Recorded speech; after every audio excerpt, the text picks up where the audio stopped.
That night around the fire, the group was quiet, almost tranquil. Despite their troubles, there was something settling about deciding on a place to stay, if only for a while. Constant travel took a toll on them all, whether or not they voiced their desire for a home like in the old days. Wren certainly wanted to settle, but knew she was not the only one, and so she kept her own longings to herself when she could. She often dreamed of the past, the underground den, the enchanted forest that had kept the nightmares and pirates from finding them, the cozy nights that had been spent without fear of any outside threat. Home. Now to think of such things haunted her. Wren pulled her cloak around herself tightly as a breeze blew across her skin. The dark hours were colder than they'd ever been, and getting worse.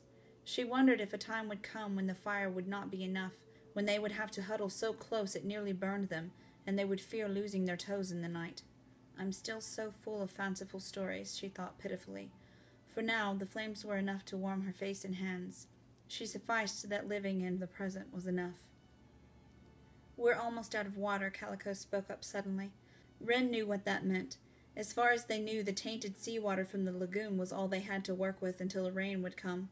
Purifying it might have been impossible for anyone who didn't have a special touch, for anyone who wasn't Wren, but they would not want for resources as long as she was with them. I'll go, Wren volunteered, rising up. The others always did so much to pull their own weight as well as hers. Whenever she could do a bit extra to help the group, she was willing to do it. I'll go as well, Toss volunteered, but Wren quickly spoke against it, and was not even sure why. No, I'll be fine. You rest. It was a short trip to the water. The nightmares had already been dealt with and the corpses had been disposed of. She was not afraid. Are you sure you should go alone? Finn asked, and when she turned her head they were all looking at her, just waiting for her word that she needed an escort. In former days she would have welcomed it, but this was beginning to insult her. Even today she had helped in battle and been scolded for it. She didn't want to be so helpless anymore. I'll be fine, she repeated, taking up the lightweight gourds they kept for the task. Had they forgotten that she had once wandered through this world by herself, and at the height of the corruption at that? I had been scared out of my mind, but... Her feet took her down the slope toward the water. The waves broke against the rocks, but the pool in the lagoon was still, calm even in these difficult times. The remains of the creeper had already washed away, leaving the water uninhabited, at least. There was enough moonlight for her to see, free of the trees, but she hadn't gotten far before she heard footsteps behind her. Shouldn't you really be the one resting? Came a voice. Let me do that. She turned to see that Toss was approaching, followed closely by Bruno at his heels. He had already made it down to her and reached for one of the gourds before she snapped back to herself, dipping down to see to the matter.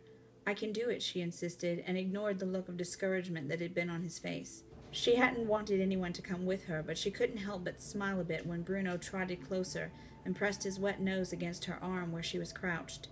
You didn't have to come after me, she said finally, chancing to look up at Toss. He was still watching her. I need to help when I can, and I can do this. You already do enough, you know, he told her. No one thinks you're a burden. That was blunt, but he had known what she felt at the root of it all. He had always been sensitive to her feelings, if not awkward in his delivery, but that endeared him to her. She could not be angry at him. She could never be truly angry with any of these boys. You seem so distant lately, Toss commented, interrupting her thoughts and her silence. She did not answer, filling the gourd with soured water, and he finally went on. I know everything is hard on you, but I miss the old days, you know, when you used to smile. Wren didn't respond to that, didn't know how to without snarling at him, and so she kept her lips pressed together for his sake. He stood beside her as she filled up one gourd and then the next, as Bruno sniffed at the source, and finally she heard Toss sigh above her. Shouldn't we talk about this, he asked. I mean, really talk about it. Talk about what, she asked, though she was not so sure she wanted to hear what he meant. Toss let his head slump forward, looking out across the water instead of at her. The possibility that Rifter is never coming back. Wren was silent, but she was aware of a shock to her heart. She was not sure what he was thinking of when he said this, or perhaps he was not thinking at all, as Mock had not been. But she knew that, to be so bold, he must not have been giving her feelings any regard. She'd thought he was different than that. I'm just saying what if, Toss corrected gently. Is this the kind of life you want to have? Sad all the time, just waiting? Shouldn't you accept the possibility that you could be happy if you take a new path? It was true that even beyond healing the world, the thing she had been looking forward to was being back with Rifter again, In fact, she had not been willing to consider that it would not happen. But what if it doesn't? The thought seemed far away, and part of her couldn't believe that she was allowing herself to entertain it.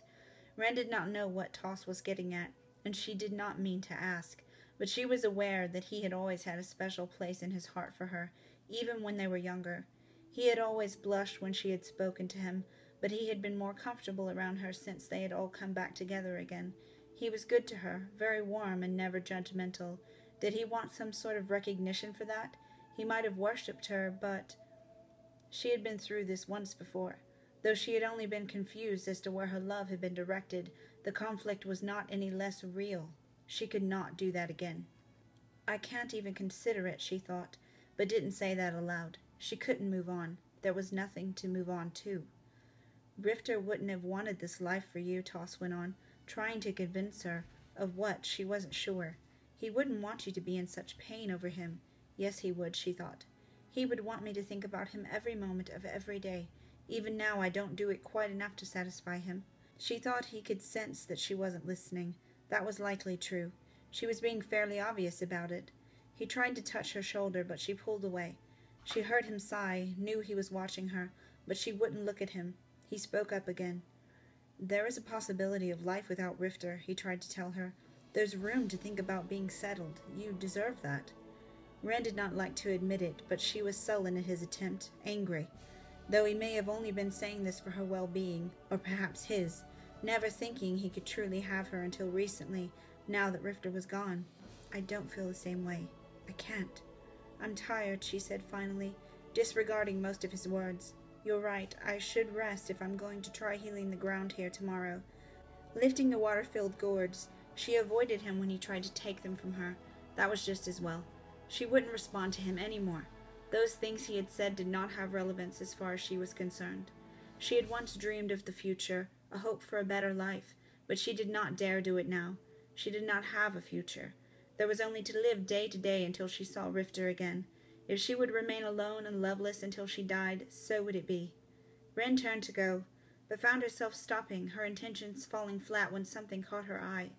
There was a star in the water, shining bright, wedged against the side of the lagoon and covered partially in tar-like sludge. Perhaps it had been there all along, and she may never have known it was there if she hadn't come here at this exact moment. Perhaps it might have dissolved if I hadn't seen it just now. It was meant for me. Wren, wait a second, Toss tried to say, but she was already putting down the gourds, pulling off her boots, and was wading into the water. Wren did not like the depths, had often feared their hidden secrets, but she could think of nothing now except the glowing orb that was casting light off the black crystals. Wren moved through the water up to her knees in the icy liquid, but she did not care. She reached into the muck which collected on her forearms, wrestling the shining treasure out of the sticky grime to hold it in front of her. It was not even as large as her head and weighed nothing, but it took her breath away. Wren lifted the glowing egg full of so much color and life, and she felt tears coming to her eyes just to look at it. It was small but pure, new. None of them had seen hope like this in years. Is that? Toss asked, stepping closer, perhaps even more awed than she was. Yes, she said, turning her glistening eyes to him, her voice choked with happiness. It's a new dream.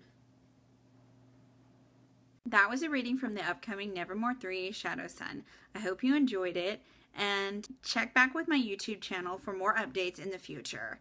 Also, Shadow Sun will be released on November 3rd, 2015, so mark your calendars for that, and I hope to see you on release day.